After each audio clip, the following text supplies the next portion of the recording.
Monopolistic competition, and we are going to discuss monopolistic competition, price and output equilibrium in short run as well as long run in this video. So as far in my previous videos I have covered perfect competition, monopoly, discriminating monopoly, which is a sub part of monopoly, and now I'm coming on to monopolistic competition.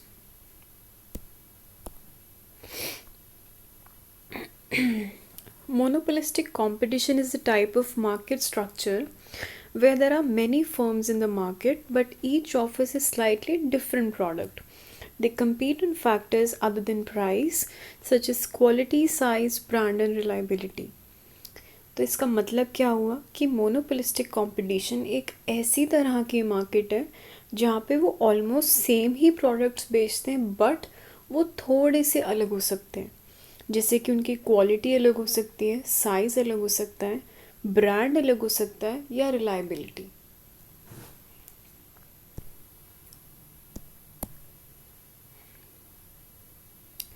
अब ये कुछ मैंने examples उठाए हैं for better understanding. अब हम ads देखते हैं फॉर, अभी टूथपेस्ट को कंसिडर करते हैं, ठीक है. We see Colgate, Sensodyne, complete care, Dant Kanti, Dabur red, ठीक है, और भी होती हैं पेप्सोडेंट वगैरह. अब अगर हम काम देखें, काम इन सब का एक ही है.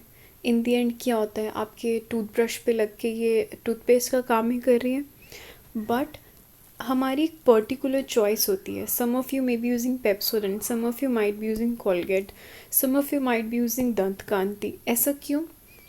क्योंकि आपको इसकी पैकेजिंग अच्छी लगती होगी, आपको इसकी क्वालिटीज़ अच्छी लगती होंगी, आपको इसका ब्रांड अच्छा लगता होगा.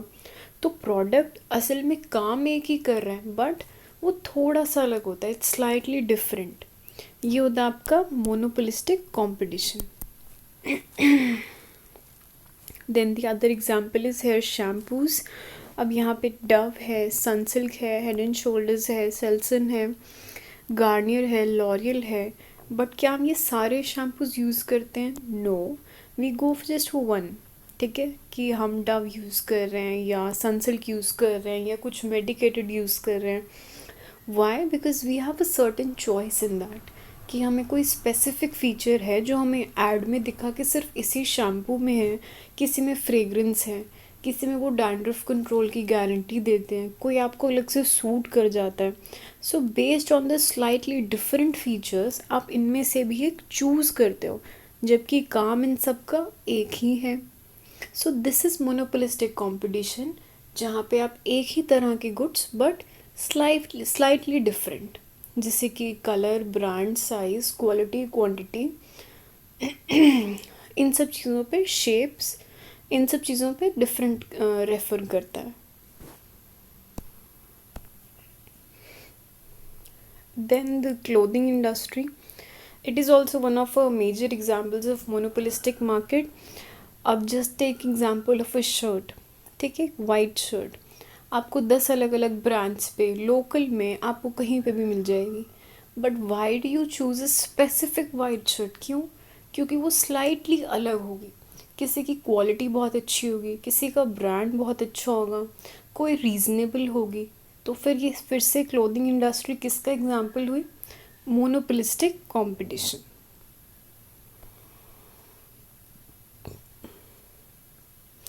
The clothing industry is monopolistically competitive because firms have differentiated products and market power. Monopolistic competition के कुछ इम्पॉर्टेंट फीचर्स या फिर आप इन्हें कैरेक्टरिस्टिक्स कह सकते हैं और हिंदी में विशेषताएं. सबसे पहला जो आपकी विशेषता है that is large number of firms. यहाँ पे एक वर्ड ऐड कर लो कि large number of firms usually small size.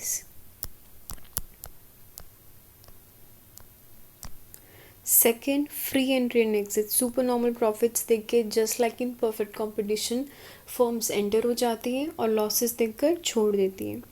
Some control over price, because अब मोनोपोली में अनलाइक मोनोपोली यहाँ बहुत क्लोज सब्सटीट्यूट्स होते हैं, तो जिस भी मार्केट में सब्स्टिट्यूट्स होते हैं वहाँ आप ज़्यादा प्राइस को कंट्रोल नहीं कर सकते हो। बट इन लाइक मोनोपोली, जहाँ आपके पास पूरी राजा जैसा फीचर होता है कि आपका जो आप गुड बेच रहे हो वो और कोई बेच ही नहीं रहा है, तो आप उसके साथ आप प्राइस अदल बदल कर सकते हो। बट जिस भी मार्केट में आपके पास सब्स्टिट्यूट्स होंगे, may be any market like perfect competition, वहाँ पे मोस्टली आपका प्राइस कंट्रोल बहुत कम होता है। All right, heavy expenditure on advertisements and other selling cost, this is important कि यहाँ पे मोनोपोलिस्टिक कंपटीशन में एडवर्टीजमेंट्स पर ज़्यादा खर्चा होता है अपनी सेल्स बढ़ाने के लिए। Product variation, product differentiation, it's one and the same कि जो भी आपका प्रोडक्ट है वो ऑलमोस्ट सेम ही बेच रही हैं सारी फर्म्स, बट वो अलग हो सकते हैं अपनी शेप के वे में, कलर, क्वालिटी, साइज़, मतलब कि विशिष्टीकरण कि काम एक ही उस प्रोडक्ट का। जैसे कि चिप्स, अब चिप्स देखो कितने अलग अलग ब्रांड्स के आते हैं, आलू के चिप्स, ठीक है, कितने सारे ब्रांड्स होते हैं उसके, बट उसका टेस्ट, काम तो एक ही है। हल्का सा डिफ्रेंशिएट कर देते हैं, ब्रांड बदल दिया, साइज़ बदल दिया, क्वालिटी अच्छी कर दी, पैकेजिंग डिफरेंट कर दी, क्वांटिटी बढ़ा दी, तो फिर आप इन फीचर्स में से अपना फेवरेट फीचर चूज़ करके उस गुड को ले लेते हैं। और आपको वो फीचर्स पता कैसे चलते हैं? एडवर्टीज़मेंट से। दैट्स वाई हर एक की मोनोपोलिस्टिक के एडवर्टीज़मेंट का खर्चा ज़्यादा होता है। और product differentiation and advertisement cost, these are the two most important features of monopolistic competition: product differentiation and heavy advertisement cost.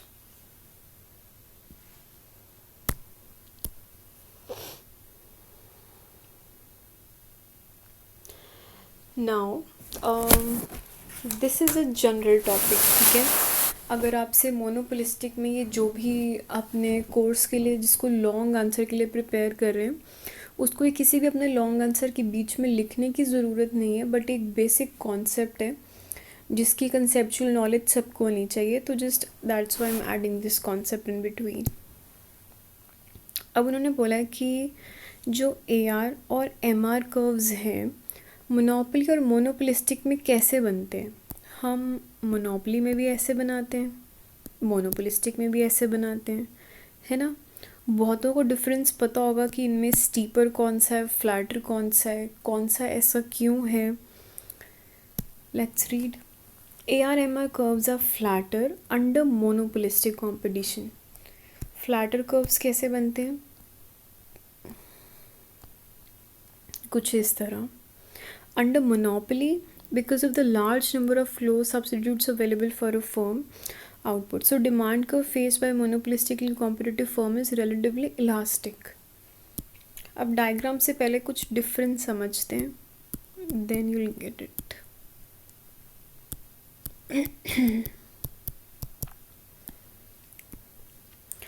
Number 1, elasticity के बारे में, लोच बिलोच के बारे में। मोनोपोली में यूजुअली इनइलास्टिक होती है आपकी डिमांड। क्यों? जैसे कि मोनोपोली में हमारी प्रीवियस वीडियो में हमने रेलवेज़ का एग्जाम्पल लिया था, हम इलेक्ट्रिसिटी का एग्जाम्पल भी ले सकते हैं। क्या कुछ ऐसा है जो इलेक्ट्रिसिटी का रिप्लेसमेंट हो जिसकी गवर्नमेंट हमें मिल रही है? नो। रेलवेज़ का एग्जैक्ट कुछ अच्छा सब्स्टिट्यूट हो, पटरी पे कुछ और चलता है? नहीं। सो मोनोपोली में आपकी इनइलास्टिक डिमांड होती है। और इनइलास्टिक का कर्व कैसे बनता है? Steeper, close to OY axis. But और on the other side monopolistic में आपकी इलास्टिक, मतलब कि लोच, और ये बेलोच। इलास्टिक डिमांड होती है। अगर आपके पास मोनोपोलिस्टिक में हमारे पास क्या होते हैं? क्लोज सब्स्टिट्यूट्स, ठीक है।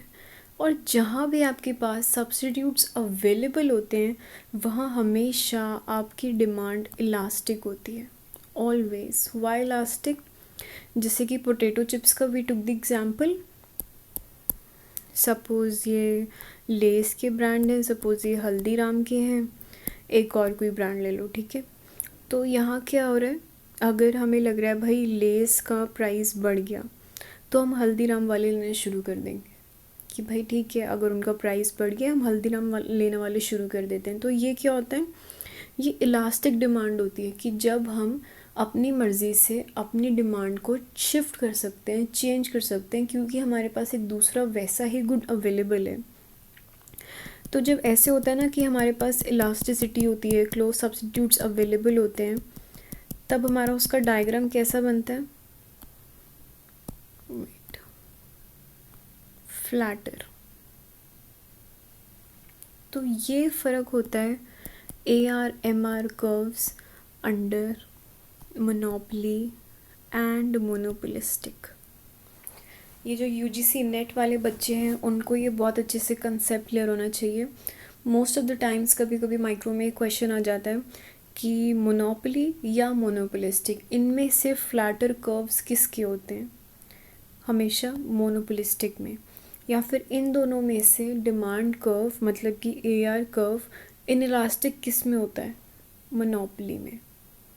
सो इट्स इम्पॉर्टेंट कि आपको ये बेसिक डिफरेंस पता होना चाहिए कि मोनोपोली में the AR-MR curves are steeper क्योंकि वो इनइलास्टिक होते हैं। मोनोपोलिस्टिक में ED is less than 1। Monopolistic में इलास्टिक डिमांड होती है मतलब कि ED इज़ ग्रेटर देन 1। तो हमारे AR-MR कर्व्स थोड़े खुले, थोड़े फ्लैटर होते हैं, relatively elastic. So I hope this is clear. Equilibrium under monopolistic competition.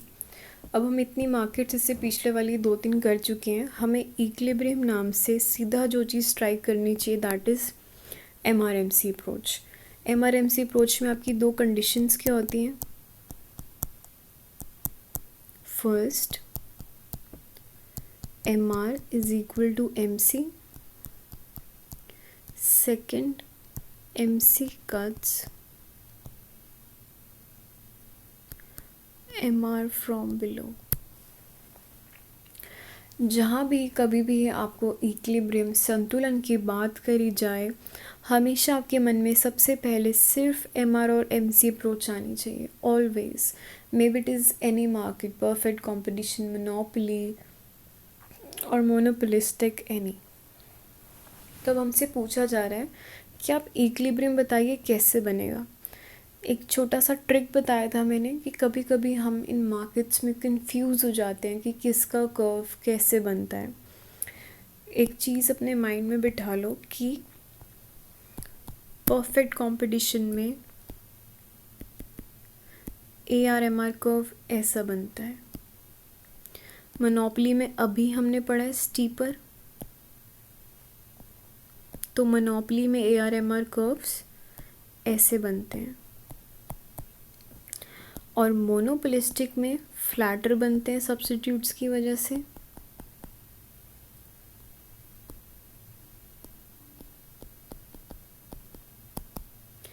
तो सबसे पहले किसी भी मार्केट में इक्विलिब्रियम जब भी निकालना हो, आपको आपके हर तरह के मार्केट के AR-MR कर्व्स आने चाहिए। अगर आप लोगों को आपके AR-MR कर्व्स पता है कैसे निकालते हैं, आपको कुछ भी बुक से या ज़बरदस्ती रट्टा नहीं मारना पड़ेगा। Perfect competition horizontal line, monopoly steeper, monopolistic flatter. और MRMC की आपको 2 कंडीशंस अगर पता है, आप आराम से किसी में भी इक्विलिब्रियम बना सकते हैं। मैं ये अलग शेड से बना के दिखा देती हूँ, रादर तीनों में ही। ये बनाया MC का कर्व, यहाँ आपका इक्विलिब्रियम आ गया। फिर आए हम मोनोपोली में, ये मोनोपोली में बनाया MC और ये आपका आ गया इक्विलिब्रियम। फिर आई मोनोपोलिस्टिक की बारी, फिर से बनाया MC और ये MR को जहाँ इसने इंटरसेक्ट करा उसको ड्रैग करके ऊपर ले गए AR तक, ये आ गया आपका इक्विलिब्रियम। तो equilibrium banana is very very easy if you go through the tips and tricks which I am telling you right now. कि सबसे पहले अपनी अपनी मार्केट का फ्रेमवर्क याद रखिए AR-MR का, और उसके बाद MC और MR की 2 कंडीशंस आपको कभी याद नहीं रखना पड़ेगा, आपको रोट लर्निंग नहीं करनी पड़ेगी कि कौन सा डायग्राम कैसे बनेगा। जस्ट रिमेंबर दीज 2 थिंग्स कि MC-MR में क्या होता है और AR/MR कर्व्स किस में कैसे बनते हैं। आपकी ऑलरेडी आधे से ज़्यादा आपका मार्केट स्ट्रक्चर सिर्फ इसी ट्रिक्स से प्रिपेयर हो जाएगा। सो कमिंग बैक, जो इस टॉपिक में पूछा गया है,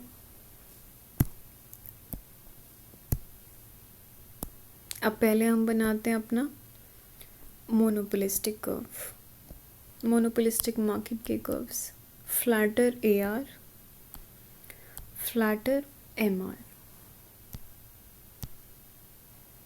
और अब क्या करेंगे हम, इक्विलिब्रियम अंडर बनाना है तो MR/MC बनाया, ये आ गया हमारा MC कर्व, यहाँ E पे इंटरसेक्ट करा, हमने बोला E पे MC is equal to MR at E।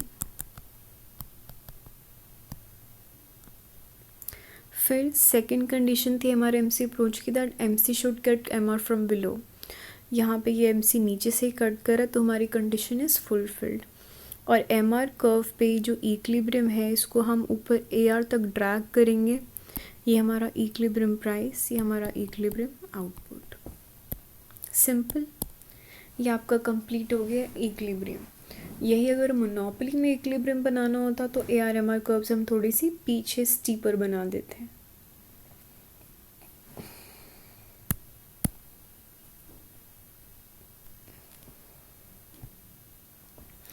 अब जो हमने अभी इक्विलिब्रियम बनाना सीखा है, this is in short run and long run as well.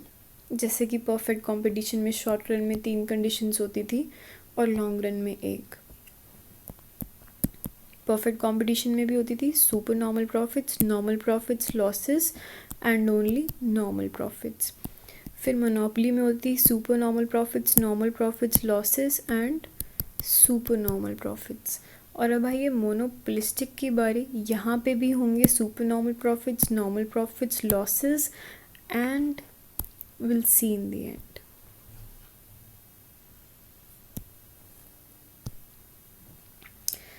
तो शॉर्ट रन आपका अल्पकाल,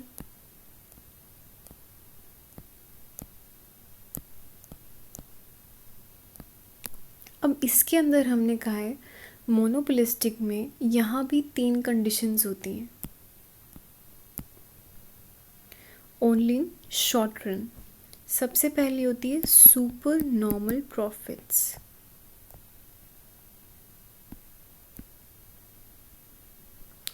जो कि एग्जैक्टली हमने इससे पिछली 2-3 मार्केट्स में भी पढ़ी हैं। फिर आता है normal profits, then minimum losses. अब मैं इन तीनों को बहुत डिटेल में एक्सप्लेन नहीं करूँगी because in my last 3 videos of market structure I have explain them in well detail. So I am presuming कि आप वो देख चुके हैं। सुपर नॉर्मल प्रॉफिट्स में it's always AR greater than AC. In normal profits, AR is equal to AC, and in minimum losses, AC is greater than AR. हमें ये AR AC याद रखना है और इसको भी आप कंसेप्चुअली समझिए। सुपर नॉर्मल प्रॉफिट्स बहुत ज़्यादा फ़ायदा हो रहा है। फ़ायदा तभी होगा कि जब आप जो कमा रहे हो वो आपकी कॉस्ट से ज़्यादा हो। This is what is happening exactly here. Average revenue is greater than average cost. जो आप कमा रहे हैं, जो आपकी आय है, वो आपकी लागत से ज़्यादा है। Normal profits, average revenue is equal to average cost. Minimum losses के नुकसान जो हो रहा है वहाँ पे क्या होता है, आपकी cost is greater than what you are earning. आपकी लागत ज़्यादा है किससे, रेवेन्यू से, आय से। तो अब तीनों के डायग्राम्स भी हैं, तो 1 by 1 let's start with the diagrams.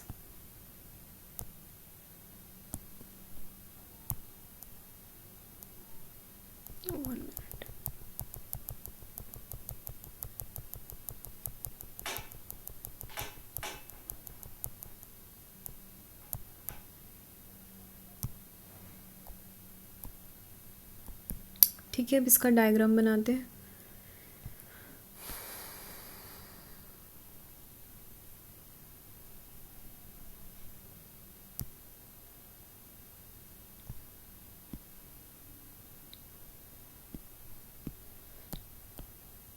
AR MR, ये आ गया हमारा MC। यहाँ हमारा इक्विलिब्रियम जिसको हमने ड्रैग करके AR तक लेके गए।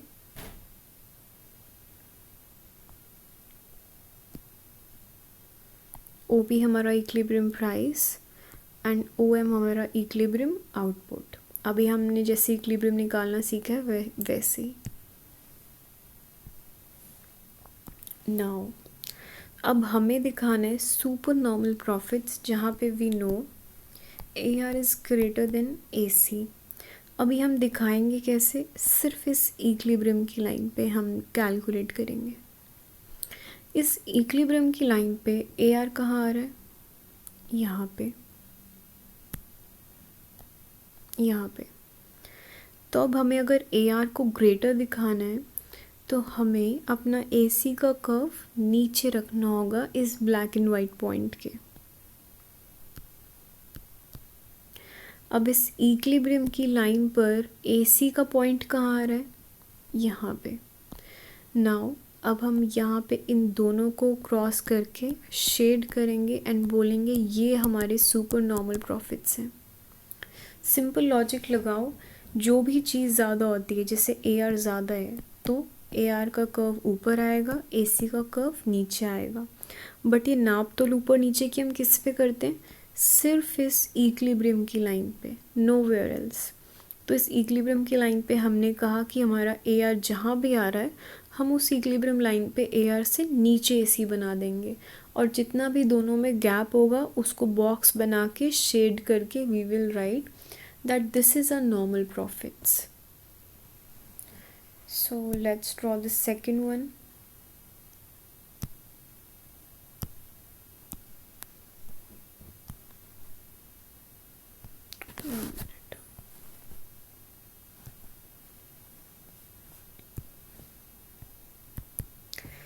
सेकेंड वाला क्या था हमारा, नॉर्मल प्रॉफिट्स, जहाँ पे क्या कंडीशन होती है, AR is equal to AC। Again very simple, AR बनाया, MR बनाया, MC बनाया, ठीक है।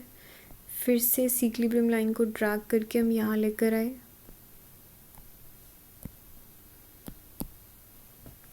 अब इक्विलिब्रियम लाइन जिस पे हमें नाप तोल करना है वो कौन सी लाइन है, ये वाली जिससे मैंने अभी डबल शेड करा है,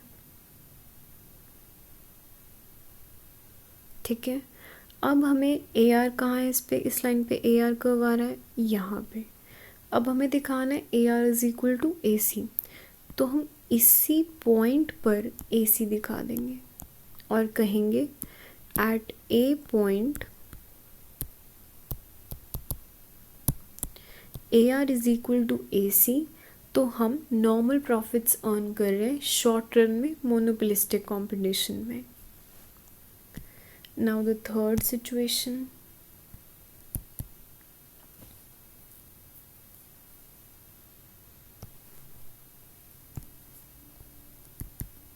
जो कि थी लॉसेस की।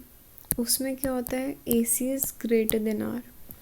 अब आई एम एज्यूमिंग कि आपको डायग्राम आप खुद भी बना पाएंगे। सबसे पहले क्या बनाएंगे, खुले फ्लैटर AR-MR कर्व्स, फिर MC इंटरसेक्ट करेगा, फिर इक्विलिब्रियम लाइन बनाएंगे जिसके ऊपर हमने AR-AC को देखना है कि कौन सा कर्व ऊपर कौन सा कर्व नीचे। और AC को ऊपर दिखाने के लिए हम क्या करेंगे, AR के ऊपर बनाएंगे। Let's try.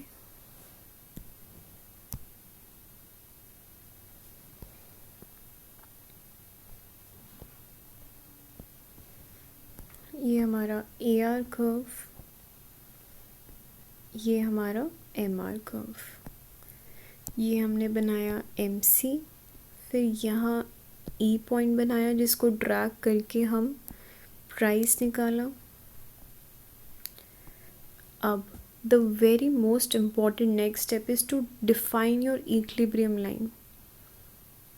ये जो डबल शेडेड है this is your equilibrium line, जिस पे आप अपना AC और MR का कैलकुलेशन देखेंगे। अब हमें लॉसेस दिखाने हैं जहाँ पे AC इज़ ग्रेटर, तो जो चीज़ ग्रेटर होती है वो कर्व ऊपर आता है, बट हमने ये कर्व ऊपर कहाँ रहा है, किस पर देखना है, इक्विलिब्रियम लाइन पे। अब AR यहाँ आ रहा है एट A पॉइंट, तो अब हमें इससे ऊपर दिखाना है AC, क्योंकि यहाँ पे कॉस ज़्यादा है। वेरी सिंपल, आप उससे ऊपर बना दीजिए AC और इस पॉइंट को मार्क कर लीजिए, B लिख लीजिए, फिर इसको ड्रैग करिए, शेड करिए, and this is nothing else but your losses. अब इस डायग्राम में हमने क्या करा, सबसे पहले इक्विलिब्रियम लाइन बनाई, संतुलन की लाइन बनाई, और क्योंकि हमें AC कर्व ऊपर दिखाना था AR से, तो हमने A पॉइंट के ऊपर B पॉइंट पर AC कर्व दिखा दिया और उसके गैप को बोल दिया these are nothing but losses. So this was all about short run where one fixed factor and rest variable.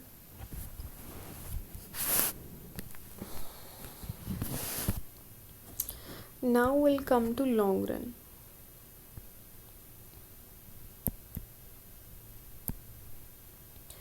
Long run में ये खाली monopolistic market, it earns only normal profits. Normal profits मतलब कि AR is equal to AC, और second condition of short run. But इस diagram को करने से पहले मैं एक छोटा सा कंसेप्ट और एक्सप्लेन करना चाहती हूँ, दैट इज़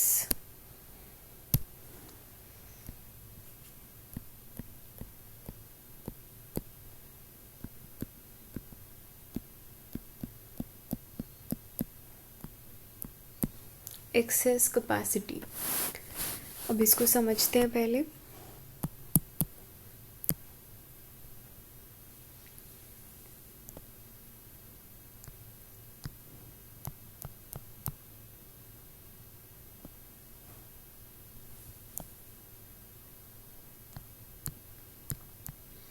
ये हमने बनाया है long run average cost.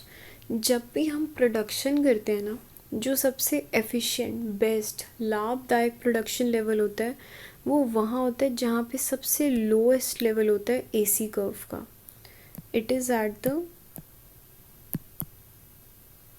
Lowest level of AC curve. अगर हम अपनी प्रोडक्शन लोएस्ट लेवल पे ना करके यहाँ करेंगे एट A पॉइंट, तो इक्विलिब्रियम तो बन सकता है वो, बट वो एफिशिएंट नहीं होगा। एफिशिएंट मतलब लाभदायक नहीं होगा, प्रॉफिटेबल नहीं होगा, बेस्ट कैपेसिटी से काम वो नहीं करेगा। तो जो भी आपका प्रोडक्शन लेवल है, कॉस्ट लेवल है, जो भी आपका उत्पादन का लेवल है, वो हमेशा लोएस्ट पॉइंट ऑफ AC पर कट करना चाहिए। अगर वो लोएस्ट पॉइंट ऑफ AC पे कट नहीं करेगा तो वो एफिशिएंट नहीं होगा। और लोएस्ट पॉइंट ऑफ एफिशिएंसी क्या दर्शाता है, कम से कम लागत, कम से कम कॉस्ट, मतलब कि सबसे कम कॉस्ट लग रही है और आप बहुत अच्छी प्रोडक्शन, बहुत अच्छा उत्पादन कर पा रहे हैं। बट अगर ज़्यादा कॉस्ट लग रही है तब आप प्रोडक्शन कर रहे हो, सोचो दोनों में से कौन सी अच्छी होगी। वही अच्छी होगी जहाँ पे कम से कम खर्चा होगा, कम से कम आपका AC कर्व में लोएस्ट पॉइंट आएगा।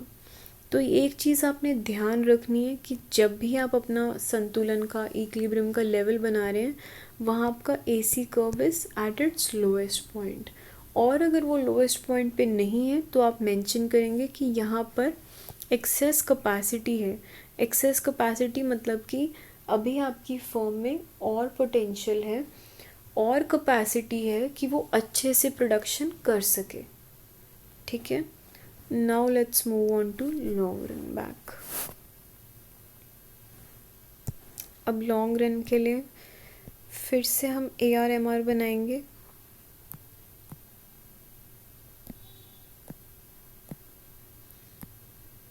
ये बनाया हमने MC, sorry,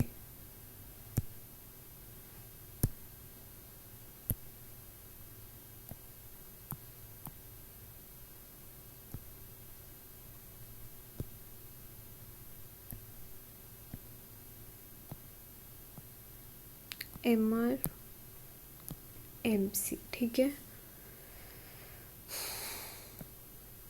Now here it's equilibrium.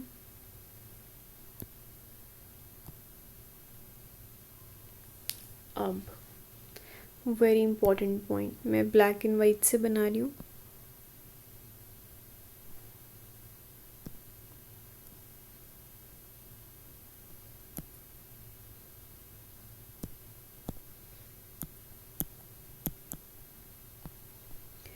LMC long run marginal cost, LAC long run average cost. अब यहाँ पर हम कह देंगे ये लो, A पॉइंट पर LAC is equal to LMC, also LAC is equal to AR. So we are earning normal profits in long run in monopolistic competition. तो इससे हम क्या दर्शा रहे हैं कि मोनोपोलिस्टिक कंपटीशन में दीर्घकाल में हम सिर्फ AR is equal to AC normal profits कमा रहे हैं. नाउ टू नोटिस, मैंने आपको एक अभी जस्ट 10 सेकेंड्स बिफोर एक कंसेप्ट समझाया है कि लॉन्ग रन एवरेज कॉस्ट में जहाँ भी आपका लोएस्ट पॉइंट है सिर्फ वहीं आपकी प्रोडक्शन होनी चाहिए. अगर उस कर्व में उससे ऊपर होगी, उससे ज़्यादा होगी तो वो एफिशिएंट नहीं होगी. तो यहाँ पे अगर हम देखें, आपका जहाँ मैंने अभी रेड डॉट बनाई है एट B पॉइंट, यहाँ है आपका AC कर्व का लोएस्ट पॉइंट. तो यहाँ पे आप क्या करोगे, B पॉइंट को आप नीचे ड्रैग करोगे, M1 लिखोगे और देन यू विल राइट कि M से लेके M1 तक आपके पास एक्सेस कैपेसिटी है. एक्सेस कैपेसिटी मतलब कि अभी आप इतनी प्रोडक्शन OM से लेके OM1 तक और कर सकते हैं, बट तभी आपकी ये डायग्राम में एफिशिएंसी आएगी. संतुलन अभी भी बन रहा है, इक्विलिब्रियम अभी भी ये पॉइंट पर बन रहा है, बट अगर जहाँ पे एफिशिएंसी की बात आए, पोटेंशियल की बात आए, तो लॉन्ग रन में दीर्घकाल में अभी भी M से लेके M1 तक मोनोपोलिस्टिक मार्केट और गुड्स बना सकती है. क्यों? क्योंकि जो इक्विलिब्रियम पॉइंट हमने A पर निकाला है वहाँ पर AC का लोएस्ट पॉइंट नहीं है. So this was long run. Long run थोड़ा सा इम्पॉर्टेंट है, मैं एक बार फिर से समझा देती हूँ. ये AC वाला पॉइंट,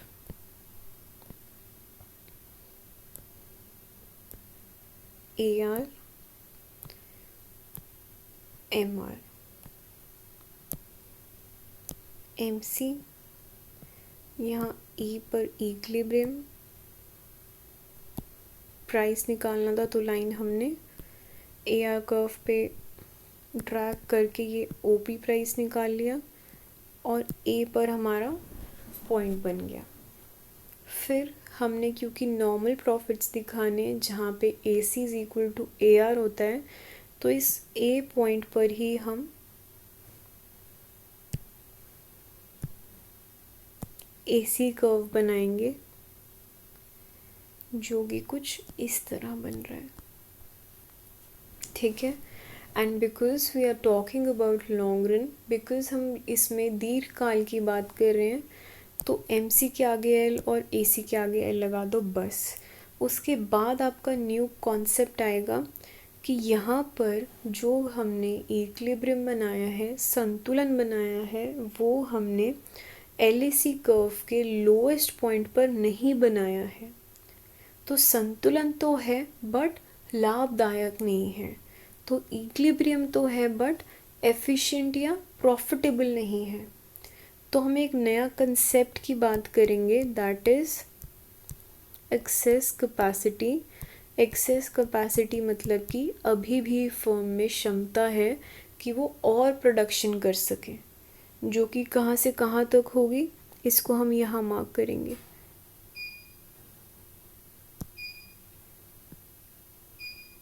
कि इस पॉइंट पर अभी LAC कर्व अपना लोएस्ट पॉइंट उसका यहाँ है, इसको ड्रैग करेंगे, M1 लिखेंगे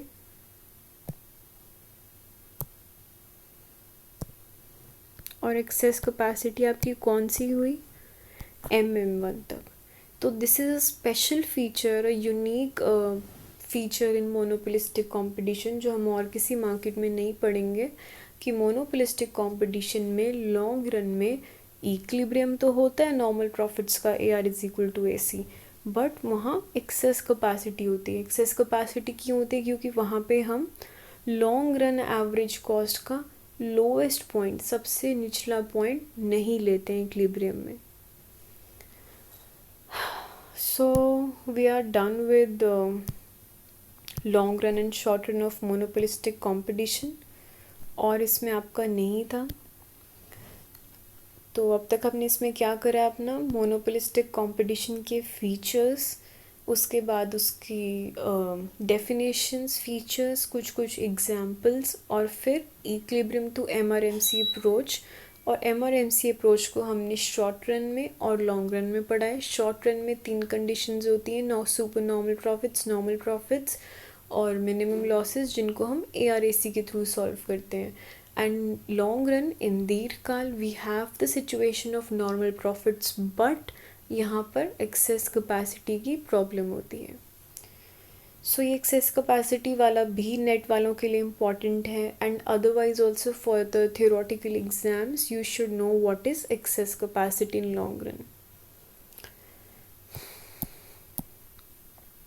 Thank you for watching, and in my next video I'm going to come with oligopoly.